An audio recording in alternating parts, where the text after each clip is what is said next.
नमस्ते दोस्तों, मैं आपका मेंटर गुरु आप सभी का एक बार फिर से स्वागत करता हूं आपके अपने परिवार बैक बेंच फ्रेंड्स में।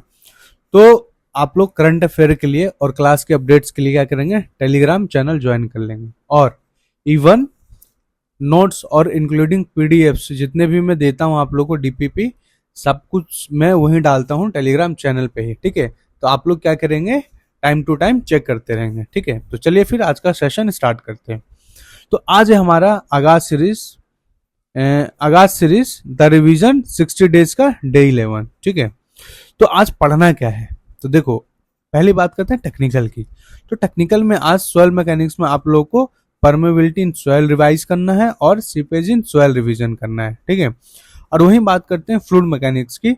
तो फ्लूइड काइनेमेटिक्स और फ्लूइड डायनामिक्स आपको रिवीजन करना है। तो देखो जितना आप अहमियत इसको दोगे ना, उतना ही अहमियत इसे भी दोगे, क्योंकि फ्लूइड मैकेनिक्स भी आपको 6 से 8 क्वेश्चंस पूछा जाता है फ्लूइड मैकेनिक्स से भी। ठीक है, और सॉइल मैकेनिक्स का तो पता ही है आप लोग को, सॉइल मैकेनिक्स से कम 10 से 12 क्वेश्चन सॉइल मैकेनिक्स में, मतलब इन एवरेज बता रहा हूं मैं आपको। ठीक है, तो यहां तक आप लोगों को समझ में आ गया होगा टेक्निकल में हमें करना क्या है। और हाँ, आप लोग मतलब इसको फुल डेप्थ आप लोग रिवीजन करोगे, शॉर्ट नोट से नहीं।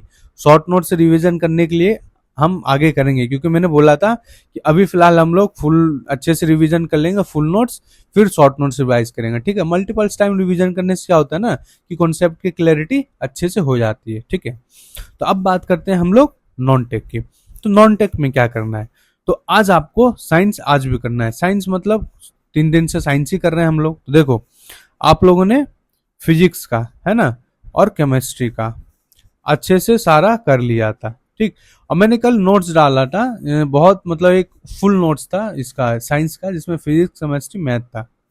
मैथ बोल रहा हूँ, फिजिक्स केमिस्ट्री बायो था। ठीक है, तो आप लोगों ने मतलब उसको ऐसा है ना कि हम लोग उसे अगर आरआरबी के लिए उस नोट्स को अगर वो करें, मतलब प्रेफर करें, तो उसके लिए बहुत अच्छा है वो नोट। बट एसएससी जेई के लिए और भी टेक्निकल का एग्जाम जेई, तो इसमें ना आपको ज्यादा इन डेप्थ नहीं पूछा जाता है। तो मैं जैसे मैंने फिजिक्स का और केमिस्ट्री का वो डाला था वन शॉट नोट्स, वैसे ही बायो का भी डाल दूंगा, मतलब बायोलॉजी का भी डाल दूंगा। तो आप लोग उससे पढ़ लेंगे। और मैं क्या करूंगा, लेक्चर भी कमेंट कर दूंगा, मतलब पिन कर दूंगा डिस्क्रिप्शन में, तो आप लोग वहां से जाके लेक्चर भी देख लेना। बट लेक्चर 4 से 5 घंटे का है, तो जिनको ऐसा लगता है कि मुझे लेक्चर देखना देख लेना, अदरवाइज क्या है कि आप लोग वो नोट्स पढ़ लेना। ठीक है, वो आरआरबी के टाइम में शायद सर ने करवाया था, तो वहीं से आप लोग देख लेना। ठीक है, और वहीं बात करते हैं रीजनिंग की। तो रीजनिंग में डीपीपी एज यूजुअल जैसे मैं देता हूँ वैसे ही दूंगा आप लोग को। ठीक है, अब बात करते हैं हम लोग सिलेक्शन सीरीज में करना क्या है। तो सिलेक्शन सीरीज में देखो पहले मैं डीपीपी दे रहा था, बट अभी डीपीपी कुछ टाइम के लिए यहाँ पे मैं पॉज करता हूँ। ठीक है, स्टॉप करता हूँ, क्योंकि अभी क्या है कि हम लोग को थोड़ा सा बुक्स की तरफ जाना पड़ेगा। ठीक है, तो अब डीपीपी बुक्स तो बहुत ज्यादा मतलब लेंदी हो जाएगा पूरा दिन आप लोग का, इसलिए मैंने डीपीपी अभी हटा दिया है। तो आज क्या करना है आप लोग को, करना है क्वेश्चंस रिवीजन। और वो भी करना कहाँ से है, वो करना है गुप्ता की बुक से। ठीक है, तो गुप्ता की बुक से रिवीजन करना है। तो देखो बहुत लोगों के पास क्या होगा कि हार्ड कॉपी होगा, जिनके पास है वैलेंट कुछ, जिनके पास नहीं है मैं पीडीएफ डाल दूंगा टेलीग्राम चैनल पे, आप लोग डाउनलोड कर लेना। ठीक, और इसमें है 200 क्वेश्चन। 200 क्वेश्चन इतने बारीकी से लगाना है आप लोगों को, ताकि अगर इस बुक से अगर एक आध क्वेश्चन भी आए तो आपसे मिस ना हो। ठीक है, तो ऐसा टाइप का इससे मतलब लगाना है आप लोग को क्वेश्चंस को। ठीक है, देखो मेरा एक अप्रोच रहा है शुरू से कि 1000 से ना 2000 क्वेश्चंस लगाने से अच्छा है कि आप लोग 200 क्वेश्चन 100 क्वेश्चन लगा उसको 10 बार लगाओ। ठीक है, तो वो इक्वल होगा 2000 क्वेश्चन के। ठीक, क्योंकि पता है क्लैरिटी बहुत जरूरी है टेक्निकल एग्जाम में। जब तक आप लोग मतलब कॉन्सेप्ट जब तक आप लोग का अच्छे से क्लियर नहीं होगा, ठीक है, जब तक मतलब आप लोग चीजों को सही से नहीं कर पाओगे। ठीक है, तो कंसेप्ट क्लियर करना बहुत जरूरी है, इसीलिए हर एक चीज, तो इसीलिए मैं बोलता हूँ हर एक चीज को इतनी बार पढ़ो ताकि प्रॉब्लम ना हो।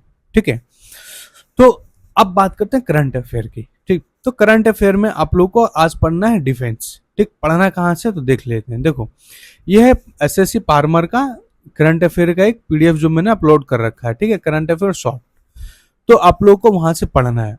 और मैंने देखा है कुछ बच्चे जो हिंदी मीडियम के हैं, ठीक है, तो मैंने अपने टेलीग्राम चैनल पे ना स्पीडी का एक वो क्या बोलते हैं उसको, मैगजीन अपलोड करके रखा है, ठीक है। तो आप लोग मैगजीन में जाके स्पीडी से वहां से हिंदी में कर सकते हैं। आप लोग जिनको इंग्लिश में मतलब प्रॉब्लम होता है वो हिंदी में वहां से जाके करेंगे, और सेम टॉपिक रहेगा डिफेंस वाला, ठीक है। तो आई होप आपको पूरा टास्क आप सारा समझ में आज का आ गया होगा, ठीक है। तो आप लोग अच्छे से पढ़ो, और मतलब साथ साथ में क्लास के साथ साथ में अपना सारा ना जो है ये टास्क वो पूरा करते हुए चले जाओ, क्योंकि बैकलॉग जहां आप रखोगे ना वहां भी फ्लो टूटेगा, ठीक है। और फिर उसके बाद मतलब थोड़ा सा कहीं ना कहीं वो ऐसा होगा कि फिर आगे जाके वो आपका बैकलॉग है वो क्लियर नहीं हो पाएगा। क्योंकि देखो मैं एक एग्जांपल देखो बताता हूँ, आज डे चल रहा है 11, अगर आप डे 6 में है 7 में है तो मतलब आप 3 दिन पीछे चल रहे हैं। तो वो 3 दिन कवर अप करने के लिए मतलब फिर आपको पूरा वो लगा देना होगा, ठीक है। तो इसलिए साथ के साथ आप लोग क्या किया करो कि टास्क को क्लियर कर लिया करो, मतलब कंप्लीट कर लिया करो, ठीक है। तो चलो फिर आप लोग पढ़िए अच्छे से, मैं मिलता हूँ आपको अगले सेशन में। जय हिंद, जय भारत।